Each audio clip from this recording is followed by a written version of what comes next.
खुदा में रज़वी हो।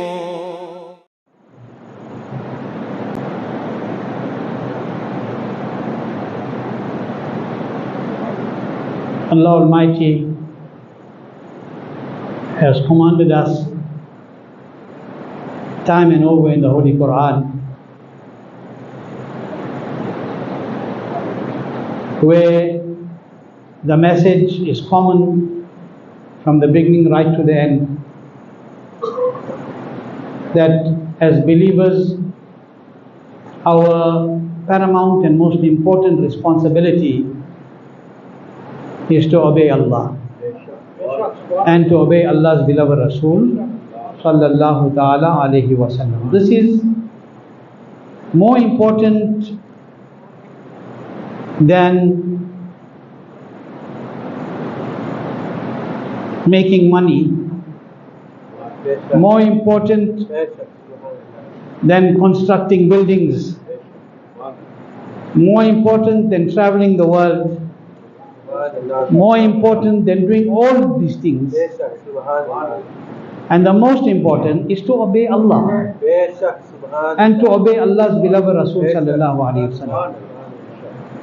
When a banda, when a servant of Allah obeys Allah and obeys Allah's beloved Rasul sallallahu alayhi wa sallam, then the barakat and the blessings of that obedience, that farma, that bardari, is seen in this dunya, and the benefits are attained in the akhirat also.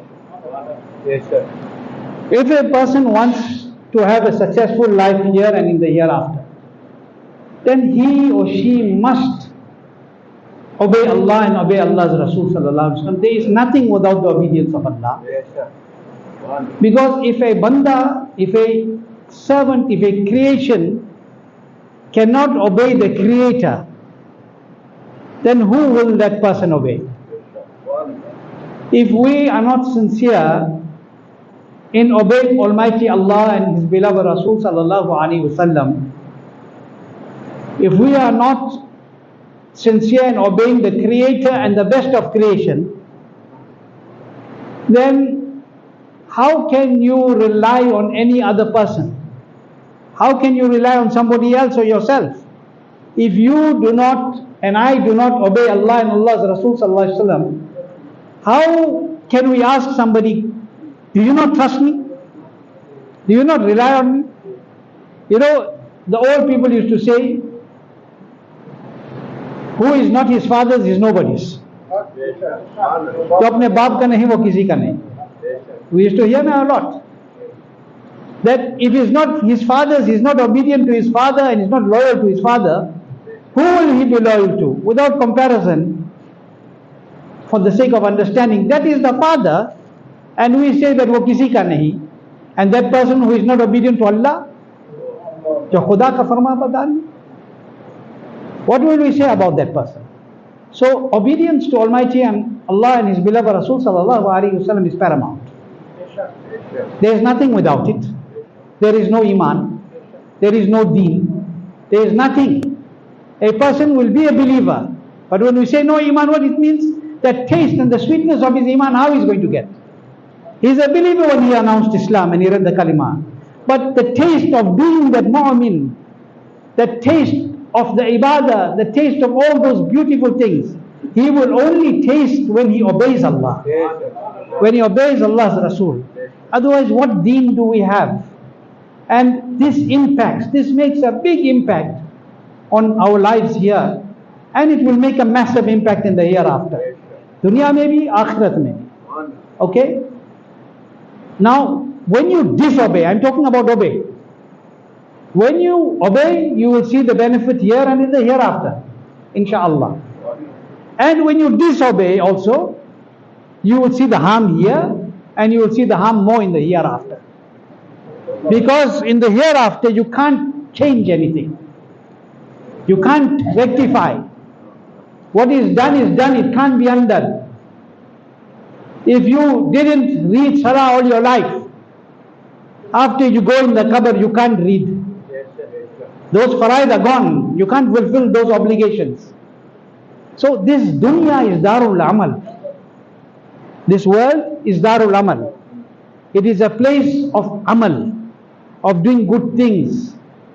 And if you want those amal to be kabul, then the first thing is iman. See, a Muslim gives money, zakat, sadaqah, khairat. He gets the reward from Allah. Kafir gives the same and more than you, kuch milta nahi. What is the difference? Iman. Kafir stands up and does everything that you do, kuch nahi. Or Muslim makes takbir-e-tahrima, is in Allah's ibadat. So the iman is the most important thing for your amal to be accepted. And the benefit, yes, after your marhooms, your family members have left this world. After they have left this world even, your amal can benefit them. They can't do amal like this. But your amal, because you are still in Darul Amal, your good deeds can benefit them in their qabr. That is why we say, make a salih sawab. And one of the most beautiful ways is to recite the Holy Quran. Is to read Durood Shareef upon Rasul Pak sallallahu alaihi wasallam. Topic is very lengthy if we go deep into this. But for you to understand the barakat of your sadaqat, the barakat of keeping the company of good people, neko ki sohbat mein rehne ka fayda, the company of giving sadaqah, the company, the benefit of giving sadaqah, the benefit of reading Durood Pak, how these things benefit you, and at the same time, how the living are a means of blessing for the deceased also. It's something that is disputed by the Wahhabis and the Bad Mazhabs. No, if you, कोई फायदा नहीं मिलेगा उनको. भाई उनकी मरहूमों को फायदा नहीं मिलता, हमारे मरहूमों को फायदा मिलता है. See, there are two groups of people met. They were having argument. One said, when I do this, the sawab will go to my marhum. When I read Durood Shareef or I do Khatam Shareef. And the other one says, won't go. So a person was passing by, a very intelligent scholar, he stopped. He asked, what are you people arguing about? He said, these people are saying, we are saying that our sawab goes. They are saying the sawab don't go. He said, both of you are right. Both of you are right. Say, how can both of us be right? He said, both of you are right. Those who believe your sawab goes, your marhooms are getting it. And those who say they don't get it, they're not getting it. Finished. What's the problem? But for understanding, let us go into the court of a very great personality. Hazrat Sayyidina Imam Hasan Basri radiallahu anhu. Hazrat Sayyidina Imam Hasan Basri. I want you to listen to this narration with your heart. Listen to this narration with your heart and carry it home. Very important for our mothers and sisters also. A lady once came into the court of Hazrat Sayyidina Imam Hasan Basri radiallahu anhu. Hazrat Imam Hasan Basri was one of the greatest Sufis of his zamana, one of the greatest mystics of his time. Okay? So a lady came into the court of Hazrat Sayyidina Imam Hasan Basri radiallahu anhu, and I said, listen with your heart. She came into the court of Hazrat Hasan Basri radiallahu anhu, and she said to Hazrat Imam Hasan Basri, oh Imam, oh Sheikh, my daughter passed away. Mere beti ka intikal. My daughter has passed away. Oh Hasan Basri, my daughter has passed away. And I have one tamanna. I have one wish. I want to see my child in my dream. If you listen carefully, you learn a lot from this one narration. She came to Imam Hasan Basri radiallahu anhu, and she said, I used to love my daughter dearly. She has passed away, my little daughter. And I want to see her in my dream. He didn't chase her away and say, what nonsense are you talking? First point. She said, I want to see. See, it has been the way of the Muslims, that when they want something that they don't know how to get, they went to the pious. They went to the true ulama. They went to the awliya. So she came to Hasan Basri radiallahu anhu. She said, my daughter has passed away. Oh Imam Hasan Basri, I want to see my child, I have this tamanna. Then he said to her, do this. Now, for all of us, this is a wazifa.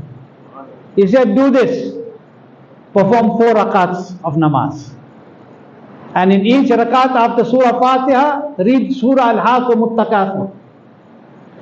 Read 4 rakats of namaz. And in every rakat after Alhamdu Surah, read Surah Takathur. Okay? He said, and you should do this after Isha Salah. So he's given you a very powerful wazifa that if you wish to see your deceased, sincerely, if you do this, you will see. He said, do this. So, said to the women, do this. But, very important, he said, when you finish this namaz, go on to your bed. After you finish your namaz, go on to your bed. And lie on your bed and read Durood Shareef continuously until you fall asleep. He said the acceptance of this whole thing is this Durood Shareef. You read this Durood Shareef until you fall asleep. Don't talk to anybody and don't do nothing. Just read Durood Shareef. You will fall asleep. The lady goes home.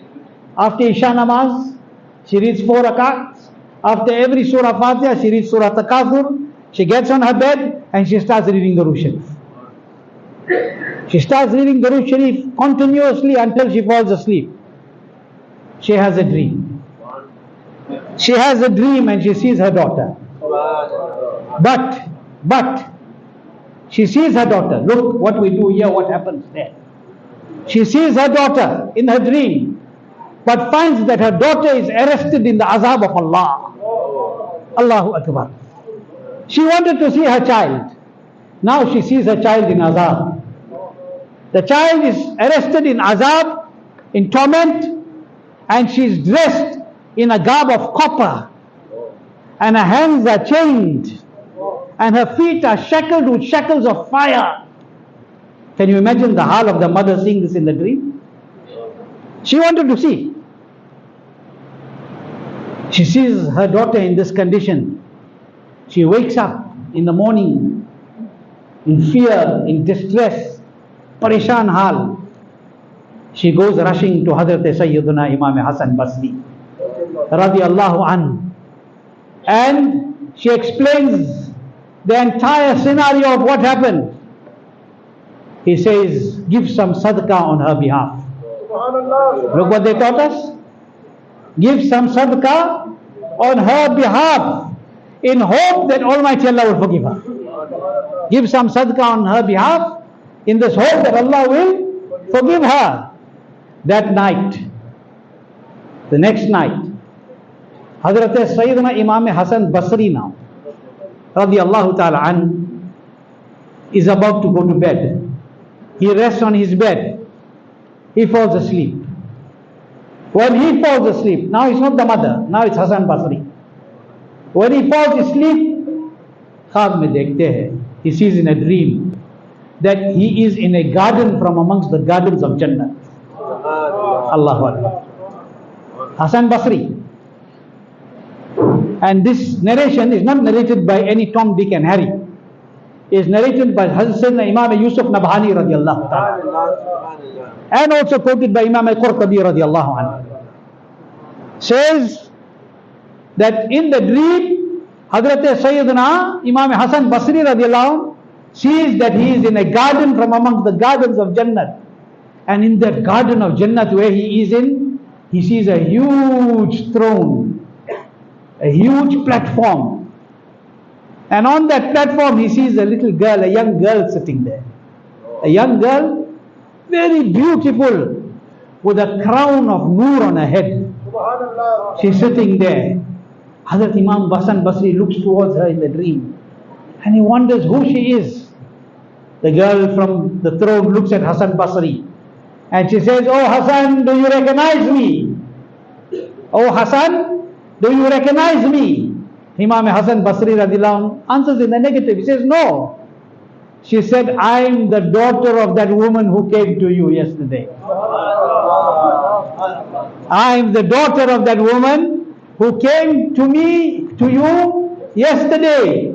And This which you are seeing is the barakat of that durood which you told her to read. It is the barakat of that durood which you told her to read. He looks at her and he says, but your mother mentioned that you were in a terrible state. You were in azab. Nothing close to this Mubarak state in Jannat, on a throne of Jannat with a crown of Jannat. Nothing close to this. She said, I was in the same state which my mother told you. I was in that same hal in which my mother informed you, O Imam Hassan. But Allah has changed my state. Imam Hassan Basri says, such a Mubarak state, such an exalted state, how did you get it? She answered already. Hassan Basri is still asking.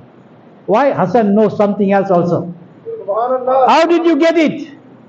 She says, one is the blessing of the durood which you said. And two, she said, the Qabristan in which I am buried. One Allah's beloved servant passed here today. And he read one Durood Shareef. And at that time there were 70,000 Muslims at once in azab. He read one Durood Shareef and he made that one Durood Shareef Isar Sawab. Allah gave the Sawab to all of us and gave us all this maqam which you are seeing. One. Look at how they benefit. The marhum is benefited from the living. Look at how they are in azab because of their deeds.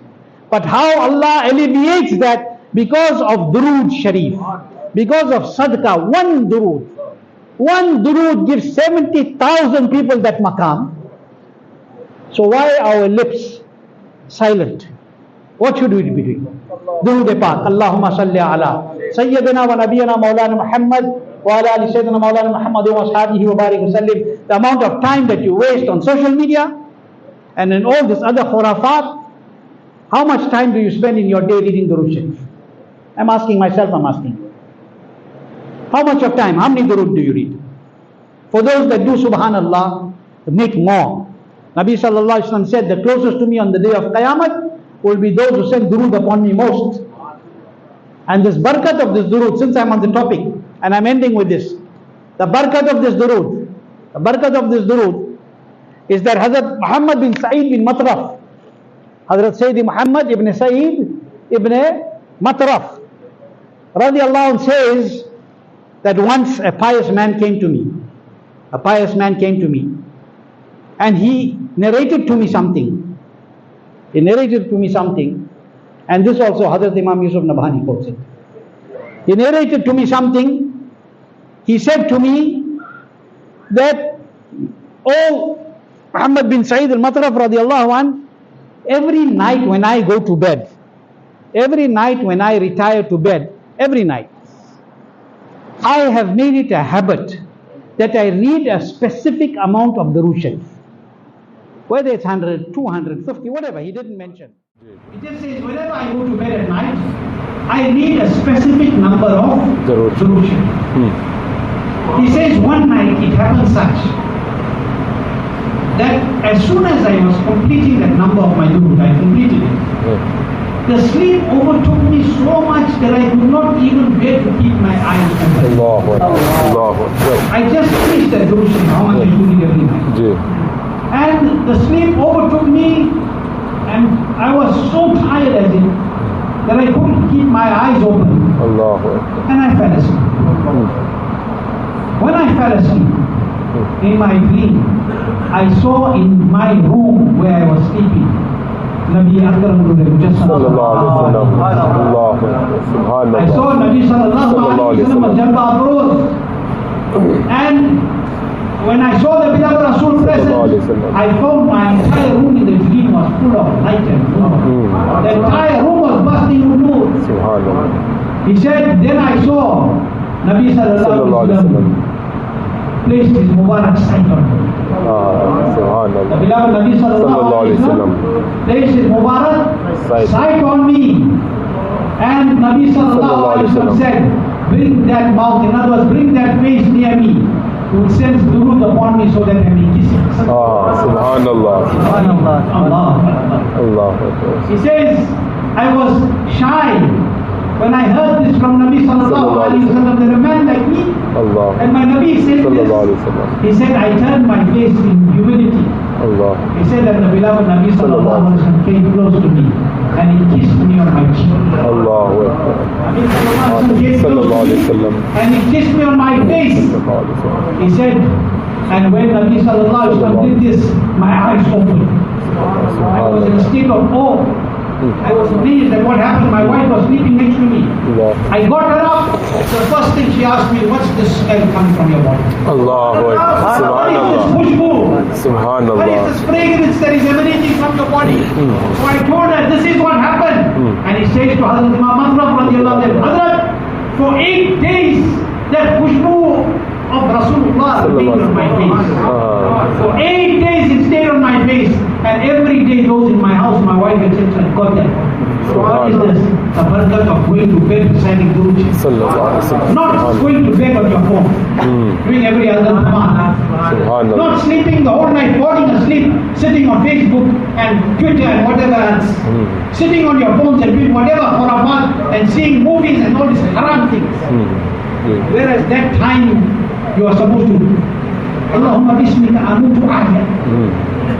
You sleep in Allah's name and you wake up in Allah's name. You sleep with Durood and wake up in Durood. So jao ya Mustafa kehte bole ya Subhanallah. This is what we should do.